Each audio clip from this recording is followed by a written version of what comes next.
بسم اللہ الرحمن الرحیم نحمدہ ونصلی ونسلم علی رسولہ الکریم۔ انتخابات کا شور مچا ہوا ہے۔ عمران خان صاحب 2 اسمبلیاں تحلیل کرنے کا جب سے اعلان کر چکے ہیں، پی ڈی ایم کی جماعتوں میں اتحاد میں بڑی پریشانی کا عالم ہے اور انہیں کچھ سجائی نہیں دے رہا کہ کیا کریں۔ وہ کسی صورت بھی حکومت نہیں چھوڑنا چاہتے۔ میں نے ایک دن پہلے بھی عرض کیا تھا کہ ان کی بلا سے کہ ملک دیوالیہ ہوتا ہے، ملک کا نقصان ہو رہا ہے، ملک میں غربت بڑھ رہی ہے، دنیا میں تیل کی قیمتیں کم ہو رہی ہیں، وہ کم نہیں کر پا رہے، مجبور ہیں، ہاتھ ان کے بندھے ہوئے ہیں۔ وہ بجلی کی قیمتوں سے عوام چیخیں مار رہے ہیں، وہ کم نہیں کر پا رہے۔ وہ اب ڈرتے ہیں کہ عوام میں کیسے جائیں گے۔ الیکشن کے نام سے انہیں خوف آتا ہے۔ اچھا، اب خان صاحب نے کہا کہ بھائی مذاکرات کر لو۔ اب پہلے وہ کہتے تھے جی ہم مذاکرات کرنا چاہتے ہیں، یہ بیٹھتا نہیں کسی کے ساتھ، یہ سیاسی۔ تو پہلے تو ایک شور یہ بھی تھا، ہنگامہ تھا کہ جی بات ان سے کریں گے جن کے پاس اختیار ہے، جن کے پاس اقتدار ہے، تمہارے ساتھ کیا بات کرنی۔ وہ اب چلے گئے۔ نئے آنے والے غیر جانبدار رہنا چاہتے ہیں، تو سیاستدانوں کو چاہیے کہ خدا کے لیے کوشش کریں کہ انہیں غیر جانبدار ہی رہنے دیں۔ اور غیر جانبدار وہ کیسے رہ سکتے ہیں؟ اسی صورت میں رہ سکتے ہیں کہ یہ اپنے معاملات آپس میں طے کر لیں۔ اب پی ڈی ایم کی افسردگی، اپنے بیچارگی کا عالم یہ ہے کہ ایک لیڈر بیان دیتا ہے کہ ہم مذاکرات کے لیے تیار ہیں، اور دوسرا لیڈر کہہ دیتا ہے دیکھو جی ترلیاں منتاں تے آ گئے ہیں، اور تیسرا لیڈر کہتا ہے کسی صورت مذاکرات نہیں ہو سکتے، چوتھا کہتا ہے جی اگر میرے ساتھ بیٹھ جائیں تو میں 1 مہینہ الیکشن آگے کروا سکتا ہوں۔ ادھر لندن بیٹھے ہوئے جو ہیں ان کے چونکہ ظاہر ہے سارے کیس معاف ہو گئے ہیں، ابھی توقع کر رہے ہیں کہ باقی جو رہ گئے ہیں وہ بھی معاف ہو جائیں اور ہمیں واپسی کا رستہ مل جائے، یہاں آ کے مقدمات واپس ہو جائیں اور ہماری نااہلیاں ختم ہو جائیں۔ اب وہ کسی صورت بھی نہیں چاہتے کہ حکومت اتنی جلدی ختم ہو جائے۔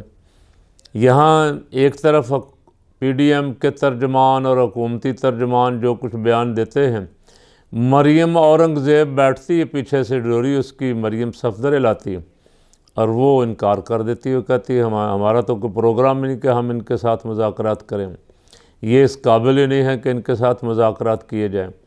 تو آج کل یہ شور مچا ہوا ہے کہ مذاکرات کیسے ہوں گے۔ تو سیاستدان اگر مذاکرات نہیں کریں گے، آپس میں نہیں بیٹھیں گے، تو اس کا پھر جو نتیجہ ہے وہ سیاستدانوں نے بڑی دفعہ دیکھا ہوا ہے۔ شاید کچھ لوگ چاہتے بھی یہی ہیں کہ ایسا ہی ہو جائے۔ اب پاکستان اس کا متحمل نہیں ہو سکتا۔ پاکستان کو اس وقت ضرورت تھی کہ آپ بیٹھ کے آپس میں اپنے معاملات طے کر لیں۔ الیکشن بہرحال ہونے ہیں، اکتوبر میں بھی ہونے ہیں، اگست میں بھی ہونے ہیں، نومبر میں بھی ہونے ہی ہیں، 2 مہینے پہلے کیا اور 2 مہینے بعد کیا۔ تو تھوڑا سا حوصلہ کریں، عوام میں جانے کی ہمت پیدا کریں، یا نہیں تو کم از کم اتنا ہی کر لیں کہ بیٹھ کے معاملات طے کر لیں۔ 1 مہینہ لے لیں اپوزیشن سے، 2 مہینے لے لیں، لیکن کوشش کریں کہ کوئی ایسے بندے کے پتروں والے کام کر لیں کہ لوگوں میں تو جا سکے نا۔ اب خوف تو سب سے بڑا پی ڈی ایم کو یہ ہے کہ عوام میں کیسے جائیں گے۔ یہ تو لندن میں اپنے گھر سے باہر نہیں نکل سکتے، یہ اٹلی میں کسی ہوٹل میں نہیں جا سکتے، یہ یورپ تو کیا، یہ مدینہ منورہ جا کے مکہ معظمہ کائنات میں سب سے بڑی امن کی جگہ، جس کی گارنٹی خود خالق کائنات نے دی ہے، من دخلہ کان آمنا، یہ وہاں جاتے ہوئے بھی خوف زدہ ہیں، ڈرتے ہیں کہ کچھ لوگ، کچھ حجاج جو ہاتھ اٹھا کے ان کے لیے بد دعائیں کرتے ہیں، کہیں ہمیں کچھ کہہ نہ دیں۔ تو یہ خوف اپنا دور کرنے کے لیے کوئی عوام کے بھلے کے کام کر لیں۔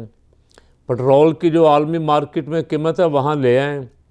اب بجلی کی قیمتیں جتنی آپ نے چڑھائی ہوئی ہیں ان میں سے 50% ہی واپس لے لیں تو عوام میں جانے کے قابل ہو جائیں گے۔ عوام میں جانا تو بڑا آسان ہے، کوئی کام ایسے کر لیں کہ جس سے عوام کا بھلا ہو، عوام خوش ہو جائے، تو آپ کے لیے راستہ آسان ہو جائے۔ آپ وہ بھی کرنے کے لیے تیار نہیں ہیں۔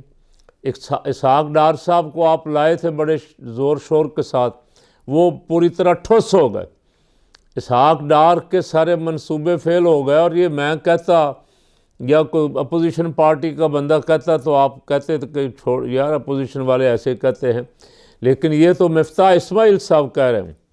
اسحاق ڈار ٹھوس ہو گیا، اسحاق ڈار نے بیڑا غرق کر دیا اکانومی کا۔ اسحاق ڈار معیشت کو لے کے معیشت کا بٹا بٹھا دیا اس نے، کوئی عوام کو ریلیف نہیں دے سکا، کوئی عوام کا بھلا نہیں کر سکا۔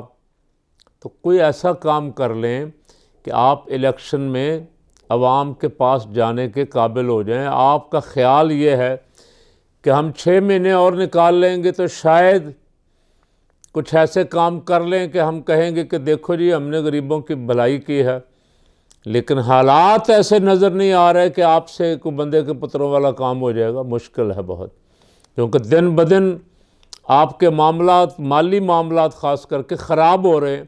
جو پیسہ آپ کو آ رہا ہے وہ 75 وزیر اور مشیر لوٹنے پہ بیٹھے ہوئے، اور پھر ان کے دائیں بائیں 2 4 اور ہیں، یعنی 174 ممبر ہیں، تو سب اسی کام پہ لگے ہوئے ہیں، اللہ ماشاءاللہ۔ کوئی اللہ کا نیک بندہ ہو اس سے معافی چاہتا ہوں، باقی تقریباً سب اس پہ لگے ہوئے ہیں کہ جتنی جلدی ہو سکتا ہے، جتنا کو مال بنا سکتے ہو بنا لو۔ اور ہمارے زر مبادلہ کا جو حال انہوں نے کر دیا ہے، 16 ارب ڈالر سے کہاں یہ 6 ارب ڈالر پہ آ گئے ہیں، اور 2-3 مہینوں بعد تنخواہوں کا مسئلہ بنے گا کہ ملازمین کو تنخواہیں کیسے دینی ہیں۔ تو یہ معاملات بگڑ رہے ہیں، ان کے ہاتھ سے نکل رہے ہیں۔ اس لیے ان کو چاہیے مذاکرات کی میز پہ بیٹھیں۔ جب انسان مذاکرات کی میز پہ بیٹھتا ہے تو بہت سارے معاملات ایک دوسرے کو سمجھنے سمجھانے میں آسان ہو جاتے ہیں۔ مذاکرات کی میز پہ صرف دونوں ہی نہ بیٹھیں، ایک طرف 13 پارٹیاں ہیں، ایک طرف خان صاحب ہیں، جو جماعتیں باہر ہیں تحریک لبیک کو بھی بٹھائیں، جماعت اسلامی کو بھی بٹھائیں، جمعیت علماء پاکستان کو بھی بٹھائیں، جو جماعتیں پی ڈی ایم سے اور حکومتی اتحاد سے باہر ہیں ان کو بھی مذاکرات میں بٹھائیں، اور بیٹھ کے سارے تاریخ بھی طے کریں اور قواعد و ضوابط بھی طے کریں، الیکشن کیسے ہونا ہے، الیکشن کمیشنر کون ہوگا۔ یہ جو کچھ جعلی نظام ہے اور دھوکے باز اور ایک پارٹی کا بغل بچہ الیکشن کمیشن بیٹھا ہوا، اس کے ہوتے ہوئے تو صاف اور شفاف الیکشن نہیں ہو سکتا۔ یہ سارے معاملات طے کرنے والے ہیں، تو سب کو بٹھائیں اور اتفاق رائے سے، تاکہ الیکشن صاف شفاف ہو، اور پھر کوئی اس پہ انگلی نہ اٹھائے، کوئی یہ نہ کہے دیکھو جی یہ ہو گیا وہ ہو گیا۔ الیکشن کے بعد پھر ملک جو ہے وہ صحیح لائن پہ چڑھ جائے، راہ راست پہ آ جائے، ہماری معیشت بھی سنبھل جائے اور عوام کے مسائل جو ہیں حل ہو جائیں، جمہوریت پٹری پہ چڑھ جائے۔